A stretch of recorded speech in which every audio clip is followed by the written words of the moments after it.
Di kampung-kampung kalau ada masjid speaker, di mana-mana saya sering ditanya, ada yang bagus, kandani nak adzan juga banter-banter, mengerameni tonggo. Nak niat sholat terus adzan nak isteko.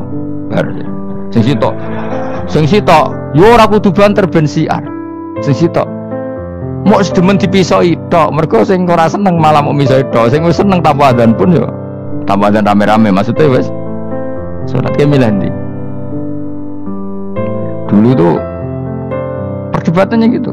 Abu Bakar nak wiridan yang masjid tuh wirih banget, selirih-lirihnya. Umar nak wiridan diantar, tapi ranggusan sistem zaman itu, tapi banter aja. Tapi sengramain lah, intinya sengramain. Ketika Abu Bakar ditanya Rasulullah, ya Abu Bakrin, kenapa kamu melirihkan suara? Jadi saya itu malu sama Allah. Dia itu zat maha mendengar. Jadi saya mengeraskan suara itu malu. Kayak pangeran butuh suara keras saya. Umar ditanya, kenapa kamu terlalu keras? Umar jawabannya sederhana, betul-betul ngantuk. Makanya nggak ada satupun ulama yang mengatakan Umar itu afdhalu min Abi Bakar. Gue jawabannya yo kadang sederhana banget. Malahnya ijma' ahli sunnah itu Abu Bakar afdhalu min Umar. Gue nak dulu jawabannya kok beneran ngantuk. Padahal jawabannya Abu Bakar, gue nu izin kalian pangeran yang maha pendengar kok banter-banter. Rasulullah dalam banyak hal ya gitu, ketika banyak masalah itu sahabat dungo banter-banter. Nabi itu kok innakum latatuna as-somma, kamu tidak berdoa sama zat sing budak, maka kamu nggak usah banter-banter. Jadi andaikan ada istighosah pakai sound system banter-banter itu ya perlu dipertanyakan. Yang pengiran wis krungu gegere ngono lho misalnya. Tapi misalnya mazhab itu kamu pakai, terus ada pertanyaan, dangdutan saja banter, kenapa kalimat thayyibah tidak boleh banter? Masalah mana? Ya asal isi dunia itu masalah. Kemilan dia. Ini cerita saja. Kalau manusia itu istighosah jaluk tolong sama pangeran kan? Pangeran sudah dengar tanpa sound system apa enggak? Kenapa banter-banter?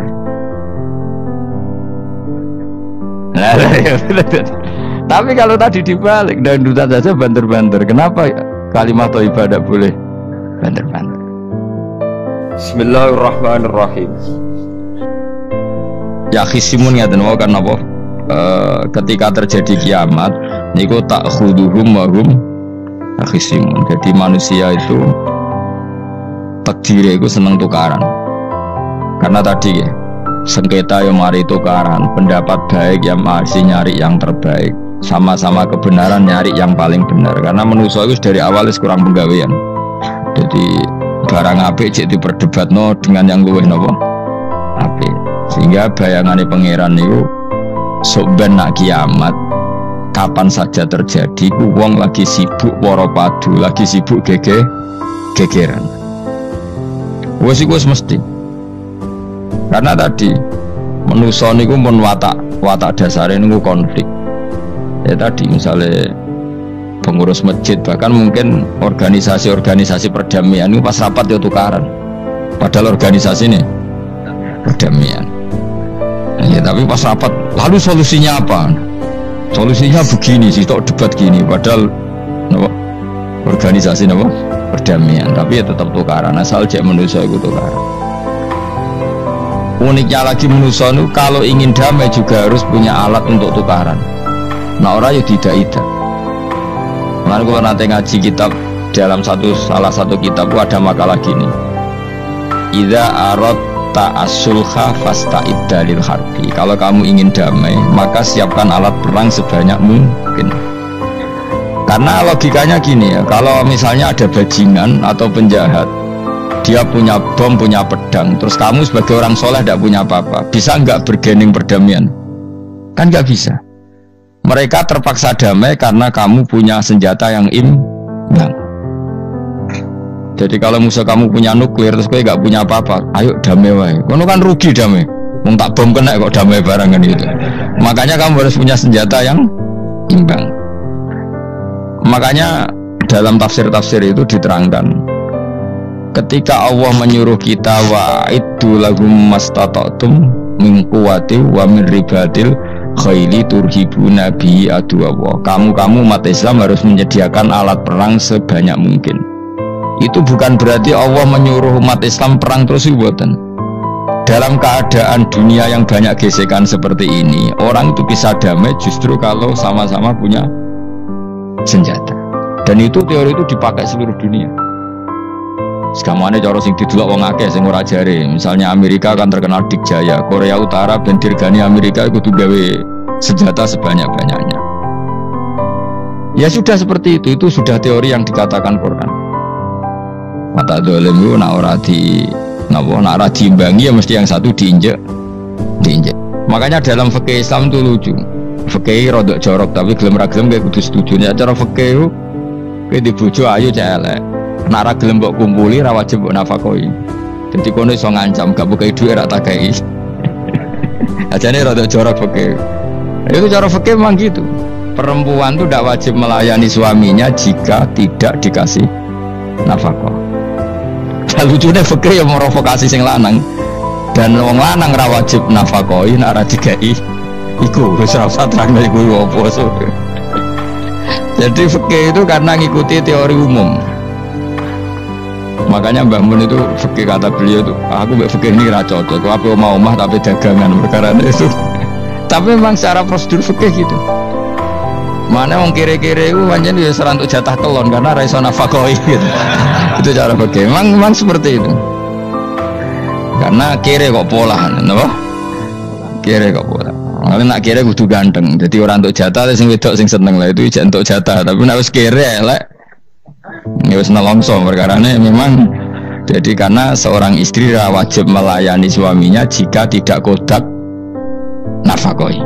Bahkan menurut fikih Islam itu boleh rafa. Jadi oleh rafanya hakim. Pak Hakim suami saya kire itu boleh.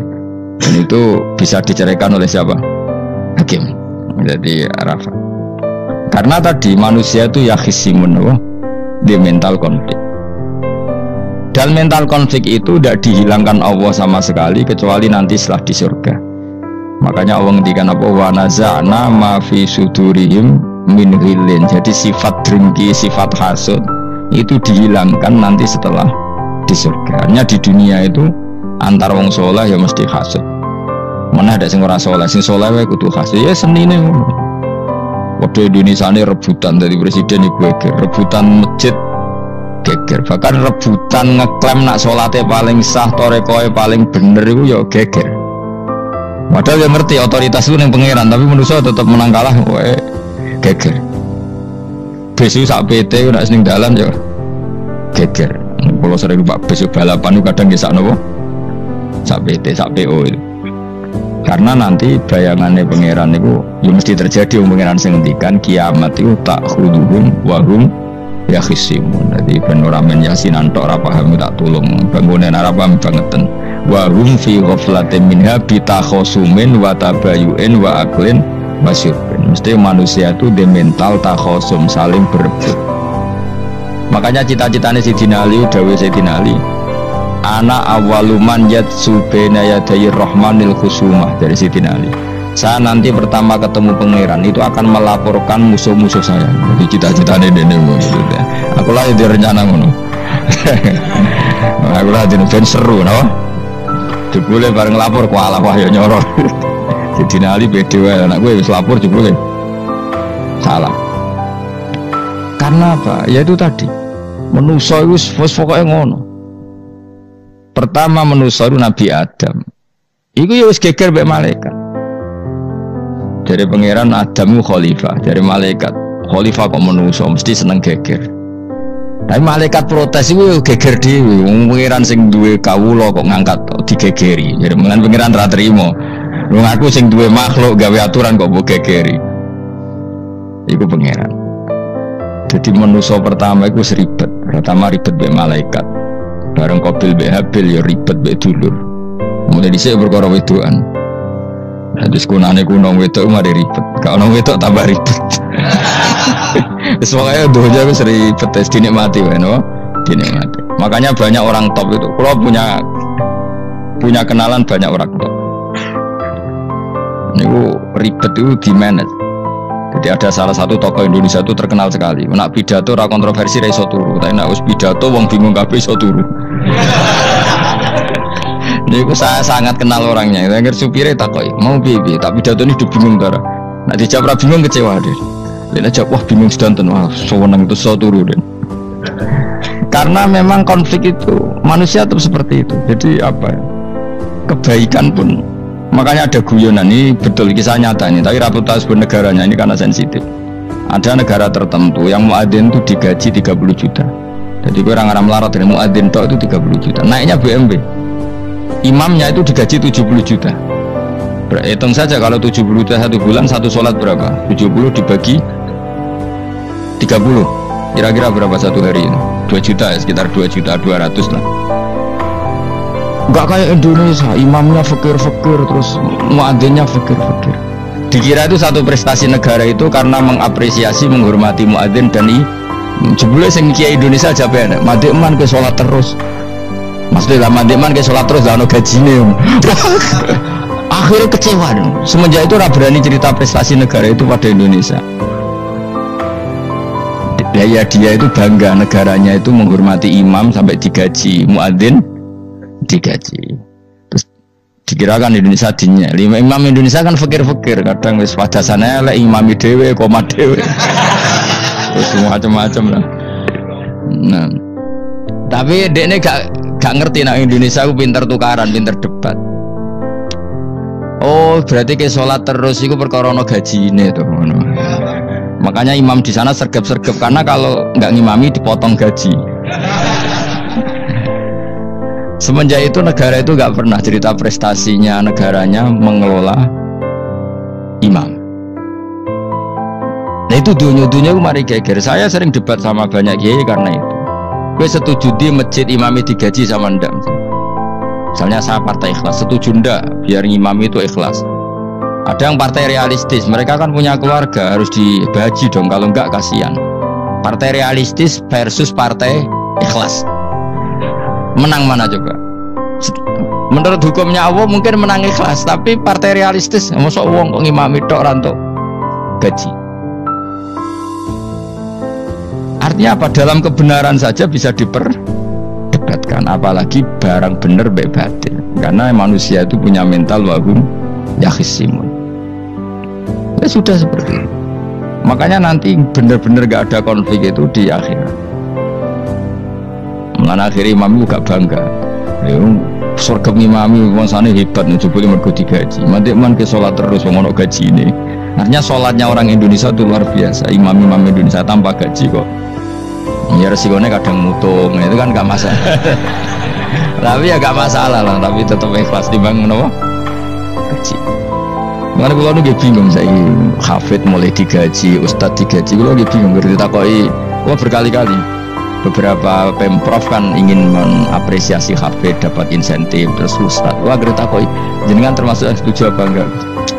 Muni setuju kok didik uang kedunyan. Muni ras setuju hafid betul duit kok ora oleh. Aku yang mending ini, wong alim ra iso mikir dunya, mending ora jawab. Itu yang tanya itu kadang ya gubernurnya tanya saya, bupatinya tanya saya, Gus di daerah mana-mana itu ustadz, guru madrasah itu dapat insentif. Cara jenengan Rembang setuju apa enggak? Aku jawab yo ngelatih ustadz seneng duit yo ora apik. Nentang ustadz untuk rezeki ku yo ora apik.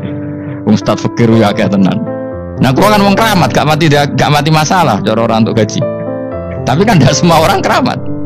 Nah, gua kan wong keramat untuk gaji tetap gagal. Tapi rata-rata ustadz kan tidak keramat. Gak keramat, bujune cerewet. Cek kumpul mertua.